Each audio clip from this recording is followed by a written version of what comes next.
l'intelligence du bâtiment, mais pour quoi faire? Alors par exemple, pour optimiser l'exploitation, maintenance des systèmes techniques du bâtiment, améliorer la sûreté et la sécurité, donc aussi bien du bâtiment lui-même que de ses occupants, bien sûr, abaisser le coût d'exploitation du bâtiment, parce que ça c'est un des objectifs. On se rend compte aujourd'hui, je dirais que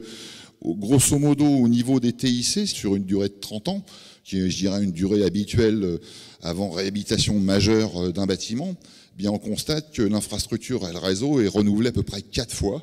pendant ces 30 ans, en moyenne, dans un environnement tertiaire. Donc ce qui veut dire qu'on a un coût d'exploitation et de renouvellement qui est au moins de grosso modo 4 fois celui d'installation. Je dirais pour aboutir à des politiques RSE qui fonctionnent, il faut absolument avoir une vision globale et une vision du coût global. Donc non plus raisonner en CAPEX, comme ça se fait encore très souvent, donc en coût d'investissement, mais une approche donc de type TCO, donc en Total Cost of Ownership, donc le coût total de possession des systèmes, qui lui est le véritable baromètre et la véritable valeur en quelque sorte de coût d'utilisation. Abaisser aussi avec des systèmes la consommation énergétique. On va introduire la notion de TIC Network as a Service, puisque en fait,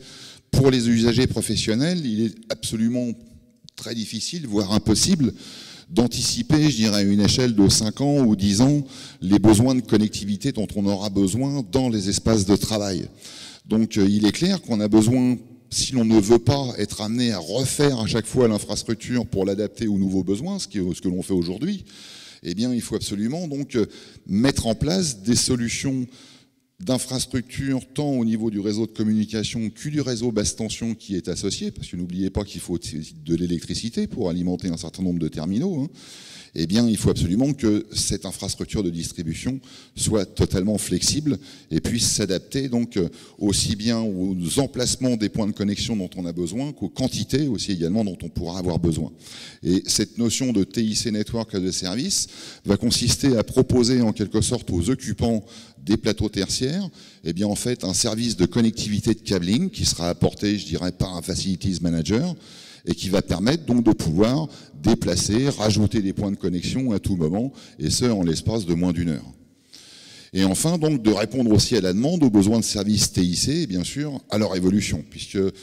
on voit bien aujourd'hui qu'émergent sur le marché, pour prendre quelques exemples, je pourrais vous parler de l'éclairage LED connecté, je pourrais vous parler de la fenêtre connectée, qui sont autant de systèmes qui n'existaient pas il y a encore 5 ans. Donc, il est clair que il faut aussi qu'on ait une infrastructure qui soit capable de s'adapter justement à l'intégration et à l'émergence de nouveaux systèmes qui ne manqueront pas d'émerger dans le futur.